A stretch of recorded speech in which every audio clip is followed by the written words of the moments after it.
The following is a production of the Department of Broadcasting at Western Illinois University. Live from Salee Hall in high definition. News 3 starts now. We have breaking news from Macomb this morning. After a 9-month investigation into the suspicious death of Ramon Doyle, the state's attorney's office says they will not be filing charges against his roommate, Sean Davis. Davis was involved in a fight with Doyle on the night of Doyle's death. State's Attorney James Hoyle says the investigation shows Davis was defending himself against an attack by Doyle and was justified in the use of deadly force. Good morning, Macomb. I'm Emily Manley. And I'm Shanae Glasgow. Macomb police tell us that Doyle's family has been notified of this decision. Check NEWS3WIU.com for more information on this story. We'll bring you continued coverage of this story as it develops. Moving on to more local news, Amtrak is adding another train to its Chicago-Quincy line for the Thanksgiving holiday. On November 30th, Amtrak will add a third train to its schedule of trains traveling from Chicago to Quincy. The train will work as a midday trip and leave Union Station at 11:30 a.m. The train is scheduled to arrive in Macomb around 3 p.m. The added train is planned to relieve the crowds Amtrak receives from students coming back to school from the Thanksgiving holiday. The McDonough County Highway Department is going to be short on salt this winter. Maintenance Superintendent Dave Caldwalder says that usually the county is part of the state salt bid, but they were dropped this year because of the low supplies across the nation. The county went out on their own to purchase salt and was only able to purchase half of the amount they had last year. The county currently has 500 tons of salt and paid about $120 per ton, as opposed to the $50 per ton they paid in years past through the state. Cadwalder said that hills, intersections, and curves will be treated with the most salt, and flat roads with good visibility will have more sand and chips to help keep drivers safe. He is asking drivers to be patient with this winter as crews have more than 180 miles of road to treat. Flu shots are now available in Macomb after a recent shortage in the area. The McDonough County Health Department is offering flu shots and flu mist for $25. Children must be accompanied by a parent or guardian. Contact the McDonough County Health Department for available times or to schedule an appointment. Former First Ward Alderman Ryan Hansen has been chosen to manage Spring Lake Park. At Monday night's City Council meeting, Hansen spoke to News 3 on what upcoming plans he has in store for Spring Lake. Starting December 1st, the Spring Lake website will be available to all. The online reservation system for the shelters, the calendar, and the social media page will be up and running. A month ago, we reported on a predator sighted at Spring Lake Park. We sent a picture of what appeared to be a bobcat to the Department of Natural Resources. However, city officials took a look at it and they said that the animal appeared to be just a large house cat. This week, a video taken by a resident in the McDonough County may change that ruling. This video taken by Colma residents shows what appears to be a bobcat caught in a trap. According to the Facebook page, the bobcat was caught Tuesday night. The Colma residents say they were told by the DNR that if the bobcat wasn't released, they would have to kill it. According to the Facebook page, the bobcat was released and was unharmed by the trap. Deer hunting season is just about here, which means food pantries across the region can start adding deer meat to their menus. The Western Illinois Regional Council's annual program, Hunters Helping the Hungry, allows hunters to donate their deer meat to feed those in need. The WIRC distributes thousands of pounds of meat each year to food pantries during the hunting season. Susan Nash with the WIRC says the program has been quite a success since it started 25 years ago.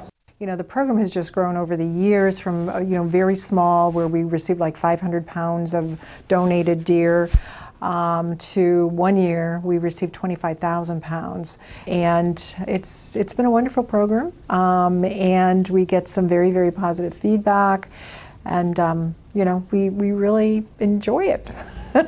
The meat will be given to food pantries in McDonough, Warren, Henderson, and Hancock County. The WIU ROTC Rifle and Pistol Team is encouraging you to take aim at hunger in Macomb. The annual Turkey Shoot fundraiser will be back in Horban Hall's indoor shooting range.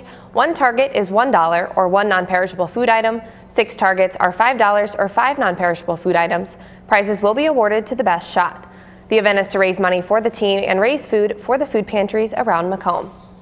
The numbers are in for the 5K race held at WIU that raises funds in honor of fallen soldiers. The 3rd annual Fallen Soldiers race broke its previous record for participants with 509 runners last month.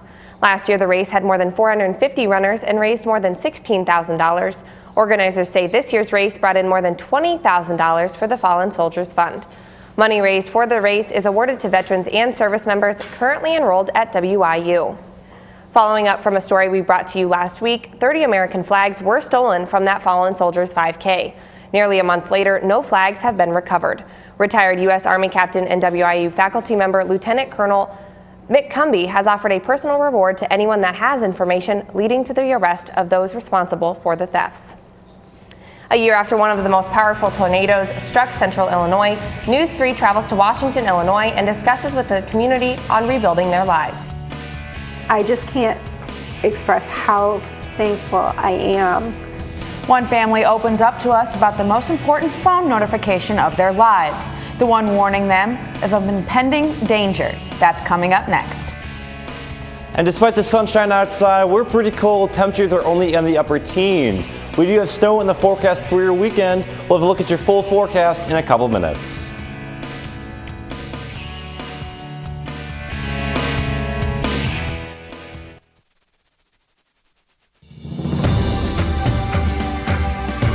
That's me, Joe Decker, owner of San Diego-based Gut Check Fitness, Guinness Booker World Record holder, World's Fittest Man, and WIU graduate. There are a few things that have helped me get to the top of my industry: growing up on a farm in the Midwest, serving in the U.S. military, and graduating from WIU. This is my story. What will your success story be?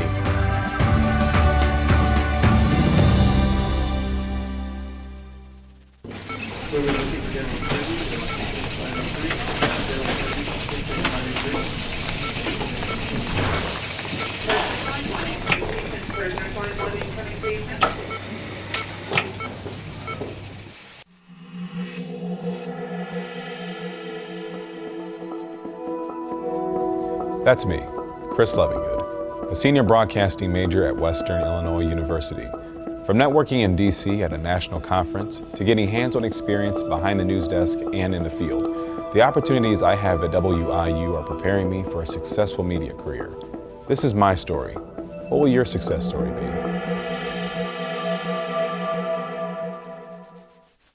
Life's taught me a lot, and I'm ready for more. Well, you're not the typical kind of candidate that I hire. But you are exactly what I'm looking for. Your company could be missing out on the candidates it needs most. Learn how to find a great pool of untapped talent at gradsoflife.org. Hey everybody! Heart disease affects 1 in every 3 women in America, but you can fight back. There's no time to lose. Mothers, sisters, daughters, families, and friends, it's time to shout louder, stand stronger, and demand change. Let's go! To the Batmobile! Dang it. To the invisible jet! Dang it. Together, we can put an end to heart disease. It's time to go red for women. I could use your help. Yeah! Learn more from the American Heart Association at www.goredforwomen.org. Now from Macomb in high definition, you're watching Sinead Glasgow, Franny Smith, weather with meteorology major Nicholas Stewart, and sports with Tyler Eddy. News 3 continues. That is truly what saved our lives. We had probably less than 5 minutes, 7 minutes max maybe, from the time I got that till when we came down and were standing in our basement. You're hearing from Anna Kelly of Washington, Illinois. Her home was leveled by an EF4 tornado on November 17th. Kelly is talking about a weather alert she received on her phone that morning. News 3 visited the Kelly family at their new home that was built on the foundation of the previous one. They started the rebuilding process in January, but they finished up in May. Nearly a year later, the Kellys have a much different outlook on life. I sat down and spoke with Kelly and her husband, Jeff, about the unusual November day.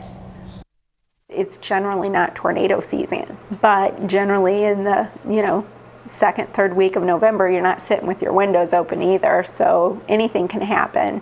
It's just trying to be as prepared as you can, and taking those warnings seriously. I mean, that was the first and the only weather alert I've ever gotten on my phone. I'm a little more sensitive to storms. Yeah, Whereas before I wasn't, I'd sit here and storm. Now I'm a little more aware of what's going on. I'm checking the Weather Channel to make sure it's not real severe. It's just rain or a little thunderstorm. But you're more, you're on edge. Mm-hmm. And it takes time to get over that. I mean, I've gotten better over the past year, but I'm not completely over it. Probably never will be. I used to love storms. I used to love thunderstorms and stuff like that, and I'm not even supposed to watch the Weather Channel anymore. It makes me so anxious. Oh, wow. Just worrying about what could happen versus what probably will happen is a lot more traumatic for me. We didn't even have we didn't have television on, we didn't have anything on. I was resting and he was actually he had just got home from the store and was cleaning the floors. Yeah, I was getting ready to clean the house and then I was going to watch the Bears play. I mean, it was just one of those things that just came out of nowhere. Joining us now is Nicholas Stewart with a look back on that Sunday morning. Now, Nick, can you tell us what type of tornado did destroy Washington? Yep, so the tornadoes are based on essentially the damage they produce. We call this the EF scale. So it's EF0 through EF5. And a lot of people believe that it's rated purely on the winds that they produce, but it's actually we rate them by the damage they produce because the radar that we have cannot see like the very lowest area of the tornado. And so Dr. Fujita back in 1971 devised a scale based on the damage that these tornadoes produce to actually be able to rate them. So Washington was considered an EF4, a high-end EF4, which is winds near 200 miles per hour. This was actually rated at 190 miles per hour. And the threshold for an EF5 is 200 miles per hour. So the Washington tornado was just under the threshold for being that EF5 tornado. And that's mainly because Washington didn't have any major structures be hit. For example, Joplin, back in 2011, the tornado actually took aim on a concrete reinforced steel building. It actually moved off its foundation, the hospital. And so that was able to give the Joplin tornado that EF5 rating. And Moore, for example, he also had in Oklahoma last year, May of last year, he had his houses like clean off their foundation, so he had nothing left. With Washington, you at least had some portions of houses left. You had like either at least a wall standing or you had a fireplace standing. So that's kind of why Washington was just underneath that EF5 threshold. So can you tell us, did like the Weather Service see any signs of this going to be such a horrific Sunday? Any warning? Yeah, the National the National Weather Service and the Storm Prediction Center, they outlined an area upwards of 5 days out regarding talking about the risk for severe weather. So the graphic you have out there right now, that's the day 4 outlook issued several days in advance. And as we go through the days coming up to the event, it was upgraded to a slight risk. 3 days ahead of time. Then 2 days before, they upgraded to a moderate risk, which for November is quite rare. You don't see them very often, especially in our neck of the woods in November. But the day before, or the morning of, I should say, around 8 a.m., they issued a very rare high risk. And the high risk for severe weather, when you see these, even in springtime, that's when you really need to start taking these tornado precautions very seriously. So there was very good model agreement on the fact that there were going to be very dangerous storms that day, and unfortunately, it did verify. How did the Weather Service alert the people of Washington? Okay, so it all started off that morning around, I believe it's 8:40 in the morning, they issued the first tornado watch, which included a very large swath of Illinois. And this was over 2 hours in advance before any storms even really started to fire. So the watch was issued at 8:40 a.m. It's called a particularly dangerous situation, or PDS tornado watch. And those are also rare. So you're starting to see a trend here. A lot of these things are very rare. So you had a PDS tornado watch issued, which called for long track, significant tornadoes that could produce, devastating damage. And then leading up to actually when the storm started to fire, we had the first storms going up. We had our first tornado warning issued at 10:50 in the morning. This was Doppler indicated at the time. The tornado had not touched down yet. It was 9 minutes later that a tornado actually touched down. So before there was even a tornado on the ground, the people had 9 minutes of warning. And that warning at 10:50 warned the residents of Washington, even mentioned Washington, it might approach Washington by about 10:05. At 11 a.m., they issued another warning, mentioning again that Washington could be hit by 11:05. At this time, they still did not know that there's a tornado on the ground, but the radar indication was very, very indicative. You had these very tight velocity couplet, which is basically, you can see on radar the winds. And when you see winds, like circular pattern in an area, that's kind of when you know that there's probably going to be a tornado forming. And then just as the tornado was moving into Washington, they issued another warning. They upped the language considerably, and that's what she heard on what she saw on her phone, considerable damage expected. The warning stated, quote, confirmed large and extremely dangerous tornado. This is a particularly dangerous situation. So the warnings were very, very strict and very, very stern in their wording. So they had plenty of warning in advance. So now with winter on the way, after we've seen quite a amount of tornadoes hit over the past few years, what type of advances have the Weather Service made to alert people? Well, we're always trying to find ways to improve warning. One thing that the National Weather Service is doing, they're really starting to push towards social media a lot more. So Facebook and Twitter, they're putting all the different alerts through that to try and warn people, trying to reach more people. And then the one that she actually got the text on her phone, it's called the WEAS alert, or Wireless Emergency Alert. And that was fairly new. I believe only 2 or 3 years ago they started organizing this, and so that's another way to reach a very large population. Of course, the broadcast media, the EAS alerts on their television as well, they had those warnings. All right, well, thanks, Nick. Thank you, Nick, for joining us and for your insight on these tornadoes. Coming up on Tuesday, you can join us live at 4, and we will have more coverage of the 1-year anniversary of the Washington tornado. We expect a little taste this weekend of what is to come this winter season. Don't touch your remote or change the browser. Nick will be right back with your weather.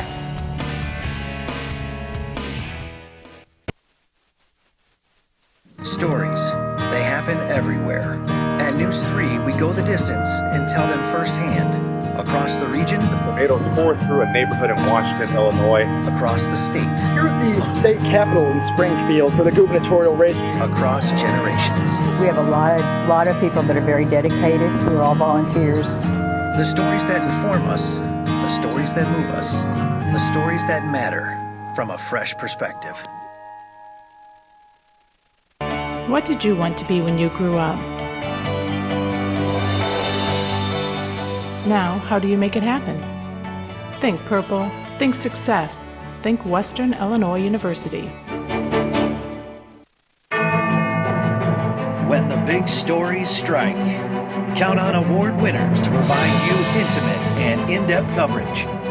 On the air and online, local news, fresh perspective. Thank you, dear. You're very supple. It's like I was at your age. Back then, I was a sex expert. Used to call me the buttered biscuit. I know about birth control, too. So you can ask me anything, baby. Bedsider.org has birth control information and a lot more. And it's... Have you had sex in this car yet?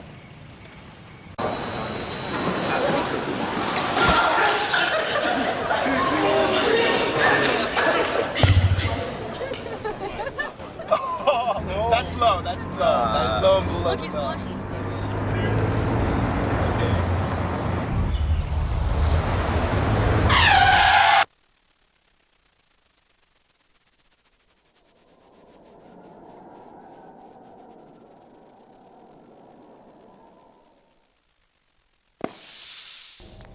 Taking a look outside of the courthouse square right now, we're looking at mostly sunny skies, but it's a very cool one out there. Temperature-wise, we're only at 18 degrees. Very high humidity values up to 18%, but thankfully the winds aren't as strong as they have been in days past. Only about 10 miles per hour, so it's not making it feel too brutal out there. Take a look at the current satellite radar composite. We're mostly clear across the state of Illinois. We got a few flurries kind of around central Illinois, but mostly clear conditions. We're looking at our next weather maker far off to our west. There's kind of this clipper system moving in across Nebraska. This is going to be our snow chances for the weekend. We'll have more on that in just a moment.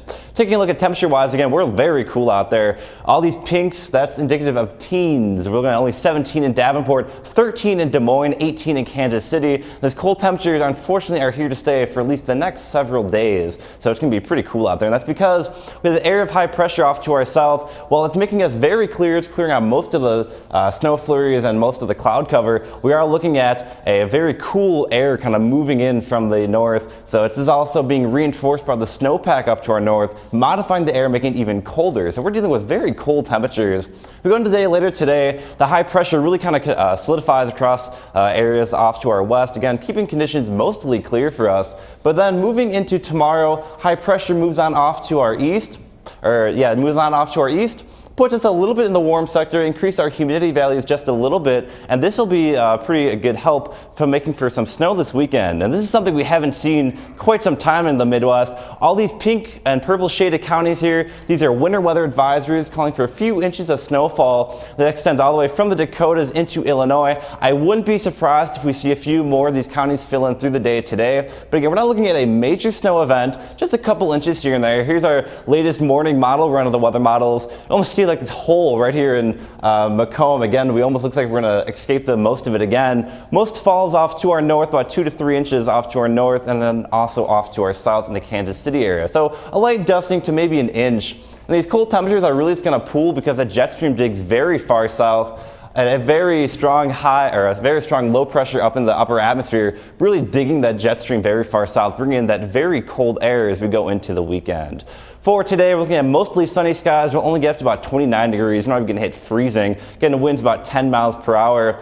For tonight, we'll get down to about 15 with partly cloudy skies. In the 5-day forecast, we're not looking at really much improvement at all. We don't even hit really above freezing at all like the next several days. 31 on Sunday, your chances of snow on Saturday and Sunday with cooler temperatures into the beginning of next week. Back to you guys.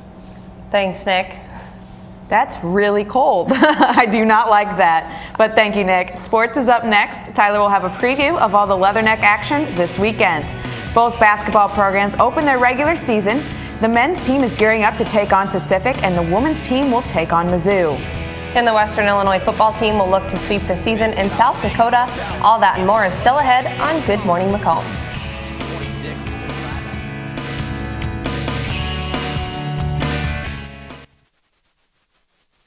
My name is Patrick Magoon, and I have the privilege of serving as the President and Chief Executive Officer of Ann and Robert H. Lurie Children's Hospital of Chicago. I'm also a very proud alumni of Western Illinois University. It gave me the foundation I needed to build a very successful career. That's my story. What will your success story be?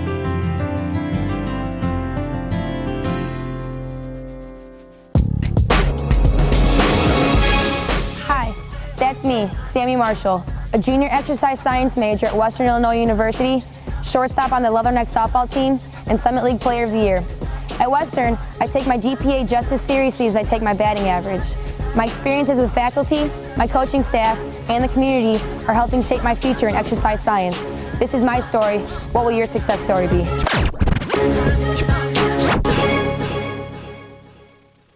So, I got this new family. And I don't know what it is about this one, but she can't seem to put down that toy all day long. Tap, tap, tap, tap. Oh, and she even talks to it. She talks to that more than she talks to him. What's up, bro? Nice shirt. Who's she talking to? Her mom? She talks to her mom a lot. Good morning, Western Illinois. Due to severely cold weather in Denver, the Summit League tournament had to be pushed back a day. The men's soccer team was supposed to be in action yesterday, but they will now play Oral Roberts University today at noon Central Time. Meanwhile, 2 members of the soccer team have received Player of the Year honors for their performances on the field this season. Seniors Charlie Bales and Eves Dietrich have been named Summit League Defensive Player of the Year and Goalkeeper of the Year, respectively. Also in action today will be the host Denver Pioneers against the Fort Wayne Mastodons at 3 p.m. Central Time. The Summit League Championship game will take place at 2 p.m. Sunday afternoon. The Western Illinois men's basketball team will tip off their regular season tonight against Pacific right here in Macomb. The team is coming off an 82-48 exhibition win over Cornell College. WIU got off to a hot start with an incredible 32-6 run to start the game. The Leathernecks never fell behind and were led by sophomore Mike McClusack, who tallied up 14 points. As a team, the Leathernecks finished with more rebounds, 3-pointers, and assists. However, statistically, that game doesn't mean anything, and the team will set their sights on Pacific tonight at Western Hall. Tip-off for the game against the Tigers is set for 7 p.m. The worldwide leader in sports, ESPN, has named women's basketball forward Ashley Luke as one of the top 10 mid-major school players in the country. Luke and the team will travel south to Columbia, Missouri to take on the Mizzou Tigers tomorrow afternoon.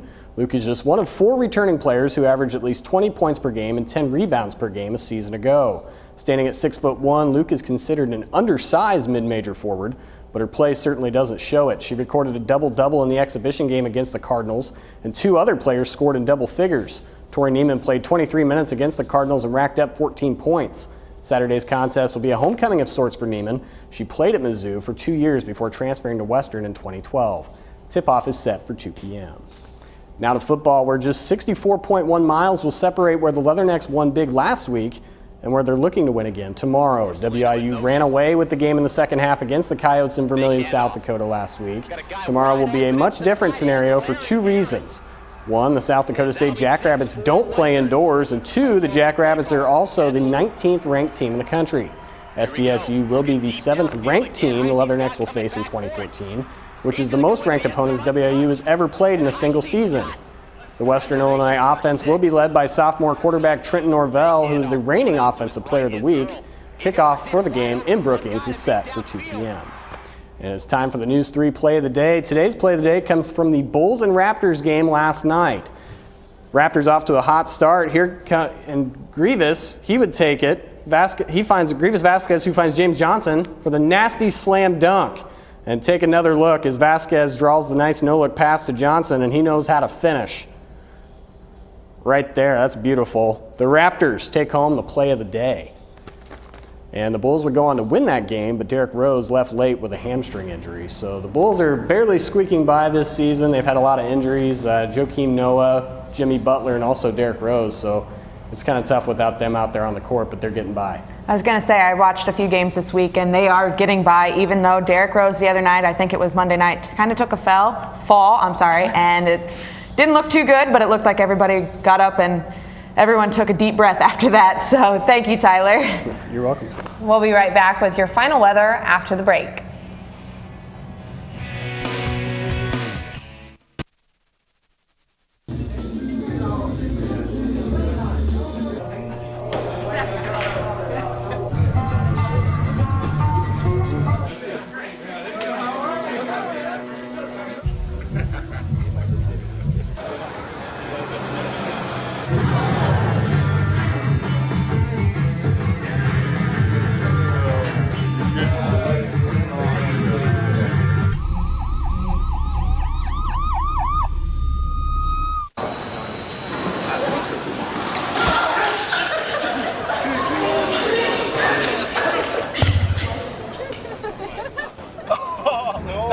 That's low and below.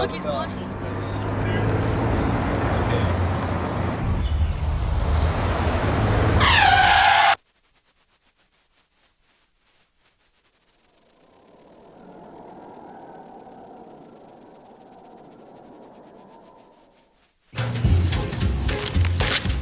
Really?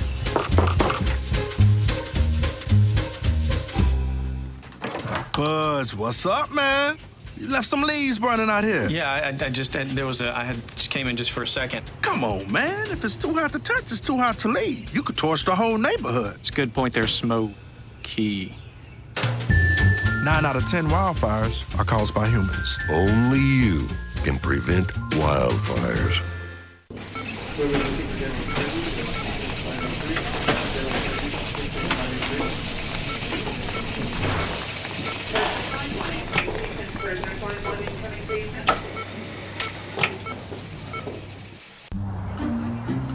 Don't worry, the 74 people were picked before me in the NFL draft. To fight childhood obesity, United Way and the NFL are helping kids play more. To donate or volunteer, go to unitedway.org/play60. Now I get it.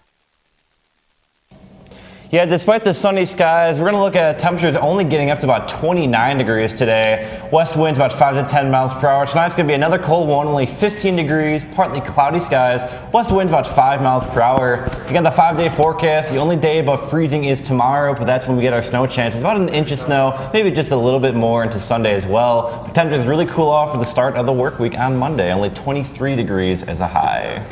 So it's going to be very, very brutal for the next several days. Nick, I don't know what I need to do, if there's a little box that I can put my opinion in or something, but I'm not liking this at all. If we had the option to vote this weather out, I would gladly agree with you. So. Well, let me know when you get one of those.